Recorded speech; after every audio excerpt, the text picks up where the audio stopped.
दोस्तों, ये कहानी है एक भाई बहन की, जो एक किताबी दास्तां है। भाई बहन की कहानी कैसे एक मोहब्बत में बदल जाती है, इस कहानी में सुने। क्या भाई बहन में भी ऐसा हो सकता है? ये आपको आज पता चल जाएगा। मेरा नाम शबाना है। मेरा बड़ा भाई काशिद 12वीं में पढ़ता है। वह गोरा चिट्टा और करीब मेरे ही बराबर लंबा भी है और वह मुझे दीदी कहता है। मैं इस समय 20 साल की हूँ और वह 21 साल का है। मुझे काशिद के बाल बहुत प्यारे लगते हैं। दिल करता है कि बस हाथ फेरते रहूं। पापा गवर्नमेंट जॉब में है और माँ प्राइवेट जॉब में है। माँ जब जॉब की वजह से कहीं बाहर जाती है तो घर में बस हम दो भाई बहन ही रह जाते हैं।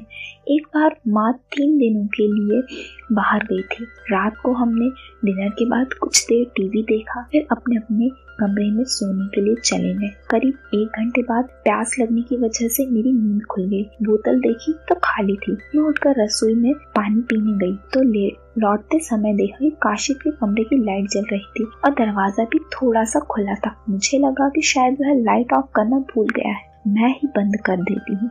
मैं चुपके से उसी कमरे में गई, लेकिन अंदर का नजारा देखकर मैं हैरान रह गई। काशिद एक हाथ में कोई किताब पकड़कर पढ़ रहा था। अब दोस्तों, आपको इतने में पता चल ही गया होगा कि कौन सी किताब हो सकती है और उससे वो क्या देख रहा था। तो मैं स्टोरी पे आती हूँ। मैं कभी सोच भी नहीं सकती थी कि इतना मासूम लगने वाला लड़का ऐसा भी कर सकता है। मैं दूर चुपचाप खड़ी उसकी हरकत देखती रही, लेकिन शायद उसे मेरी उपस्थिति का आभास हो गया। उसने मेरी तरफ मुंह फेरा और दरवाजे पर मुझे खड़ा पाकर चौंक गया। वह बस मुझे देखता रहा और कुछ भी न बोल पाया। फिर उसने मुंह फेर कर किताब तकिए के नीचे छुपा दी। मुझे भी समझ न आया कि क्या करूं। मेरे दिल में यह ख्याल आया कि कल से यह लड़का मुझसे शर्माएगा और बात करने से भी कतराएगा। घर में इसके अलावा और कोई भी नहीं है जिससे मेरा मन बहलता है। मुझे अपने दिन याद आए। मैं और मेरा एक कजिन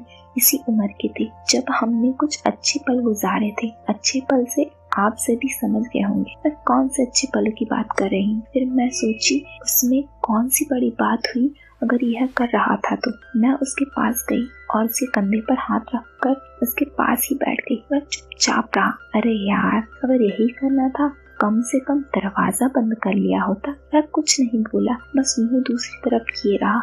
मैंने अपने हाथों से उसका मुंह अपनी तरफ किया और बोली, अभी से यह सब शुरू भी कर दिया? कोई बात नहीं, मैं जानती हूँ तू अपना मजा पूरा कर ले, लेकिन जरा यह किताब तो देखा। मैंने तकिए के नीचे से किताब निकाल ली। वह हिंदी में लिखी मस्तराम की किताब थी। मेरा कजिन भी बहुत सी किताबें इसी लेखक की लाता था और हम दोनों ही मजे लेने के लिए साथ साथ पढ़ते थे। जब मैं किताब उसे देकर बाहर जाने के लिए उठी तो वह पहली बार बोला, दीदी सारा मजा तो आपने खराब कर दिया, अब क्या मजा करूं? अरे, अगर तूने दरवाजा बंद किया होता तो मैं आती ही नहीं। अगर आपने देख लिया था तो चुपचाप चली जाती। अगर मैं बहस में जीतना चाहती तो आसानी से जीत जाती, लेकिन मेरा वह कजिन करीब 6 महीने से नहीं आया था। कजिन का नाम मैं पूरा नहीं बता सकती, बस शुरू का अक्षर एन है। तो फिर इसीलिए मैं भी किसी से मजा लेना चाहती थी। काशिद मेरा बड़ा भाई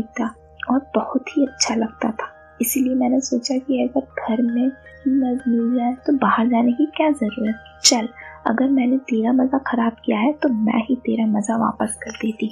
अब मेरे भाई को यकीन हो चुका था कि मैं उसका राज नहीं खोलूंगी। वह बड़ी मायूसी के साथ बोला, देखा दीदी, अब शायद ही कुछ हो। अरे क्या बात करते हो, अभी तुमने अपनी बहन का कमाल कहाँ देखा? दीदी वैसे तो बहुत अच्छी थी, मगर मुझे नहीं पता था कि दीदी मेरी भी हो सकती है। मैंने फिर ज्यादा नखरे नहीं किए और दीदी की बात मान ली। मैंने उसके हाथ से किताब ले ली। मैंने एक कहानी निकाली जिसमें भाई बहन के डायलॉग थे। मैंने पहले पढ़ा। कहानी कुछ ऐसी थी, एक लड़की होती है, उसका पहले से एक बॉयफ्रेंड होता है और उसकी एक फ्रेंड रहती है और वही फ्रेंड का एक बॉयफ्रेंड रहता है। मतलब कि पूरे 4 दोस्त होते हैं। उसमें से जो पहली लड़की होती है, उसकी फ्रेंड का जो बॉयफ्रेंड होता है, उसकी फ्रेंड उसको भाई बना लेती है। अब मैं सबके नाम बता देती हूँ। संजना, उसका बॉयफ्रेंड नितिन, संजना की दोस्त जो कि रेखा थी और उसका बॉयफ्रेंड कार्तिक था, और संजना ने कार्तिक को अपना भाई बना लिया था। संजना का बॉयफ्रेंड उसे दिन रात देता था, वही जो हर बॉयफ्रेंड अपनी गर्लफ्रेंड को देता है। काफी दिन हो जाने के बाद उसका बॉयफ्रेंड कहीं बाहर चले गया। उसके जाने से संजना बहुत उदास रहने लगी और ये बात कहीं न कहीं कार्तिक को महसूस होती थी, मगर कार्तिक कभी संजना से बोलता नहीं था क्योंकि उसको संजना ने भाई जो बना रखा था। कभी कभी तो कार्तिक को सपनों में भी सताने लगी थी संजना। ऐसे काफी दिन बीत गए और फिर बहुत दिनों तक नितिन उससे मिलने नहीं आया। ये बात संजना को खाई जा रही थी और समझने वाली बात तो ये थी, जब लड़की पे बात आ जाती है तो फिर वो रुकती भी नहीं है। कार्तिक उसकी ये समस्या को दूर करने की सोचने लगा और कहीं ना कहीं इसमें दोनों का फायदा था, मगर अड़चन तो थी, संजना उसकी भाई मानती थी। फिर एक दिन कार्तिक संजना से व्हाट्सएप पे बात कर रहा था। बातों बातों में कार्तिक ने संजना से बोल दिया, तुम्हें चिंता करने या फिर किसी और लड़के को ढूंढने की जरूरत नहीं है, तुम्हारा पूरा मैं कर दूंगा। कहीं ना कहीं ये बात संजना को पसंद तो आई, मगर फिर वो ये सोच रही थी कि अगर ये बात रेखा को पता चल गई, फिर जल्दी से कार्तिक के सामने ये बात रख ही दी कि अगर ये बात रेखा को पता चल गई तो मेरी दोस्ती मेरे बचपन की फ्रेंड रेखा से टूट जाएगी। कार्तिक ने फटाक से जवाब दिया, इस बात का तुम बिल्कुल तनाव मत लो, मैं किसी को पता नहीं चलने दूंगा और तुम भी किसी को मत बोलना। फिर कार्तिक ने पूछा कि कब मिल रही हो? फिर उसने बोल दी कि या तो फिर मेरे रूम पे आओ, फिर मिलेंगे और मजे उठाते हैं। बातों ही बातों में संजना ने और वो बोल पड़ी कि मजे तो तुम्हें चाहिए। नहीं नहीं कुछ नहीं बोली। कार्तिक ने उसी वक्त पूछा कि क्या बोली तुम? वैसे मैंने सुन लिया है और ये बात तुम्हारे चेहरे पे साफ दिखाई देती है। वो बोली कार्तिक ने हंसते हुए पूछा, जल्दी बताओ फिर कब मिल रही हो? संजना बोली, मैं तो अभी मिलना चाहती हूँ, तुम वही रूम पे तैयार रहना। कार्तिक बोला, मैं तो 4 महीने से तैयार बैठा हूँ। फिर संजना जैसे तैसे करके कार्तिक के रूम पे आ गई और सभी चीजें तय ही थी और कार्तिक और संजना ने जी भर के मजे किए। मैंने उसके हाथ से किताब लेकर कहा, अब इस किताब की कोई जरूरत नहीं, देख अब तेरा कैसे मैं काम खत्म करती हूँ। अच्छा चल अब सो जा, नींद अच्छी आएगी और आगे से जब ये करना हो तो दरवाजा बंद कर लिया करना। अब क्या करना? दरवाजा बंद करके दीदी, तुमने तो सब देख ही लिया है, चल शैतान कहीं का। सुबह उठी, चलते समय मैंने कहा चल आज तुझे अपने स्कूटर पर स्कूल छोड़ दूं। वह फौरन तैयार हो गया और मेरे पीछे बैठ गया। वह थोड़ा सब चाहता हुआ मुझसे अलग बैठा था। वह पीछे की स्टिपनी पकड़े था। मैंने स्पीड से स्कूटर चलाया तो उसका संतुलन बिगड़ गया और संभालने के लिए उसने मेरी कमर पकड़ ली।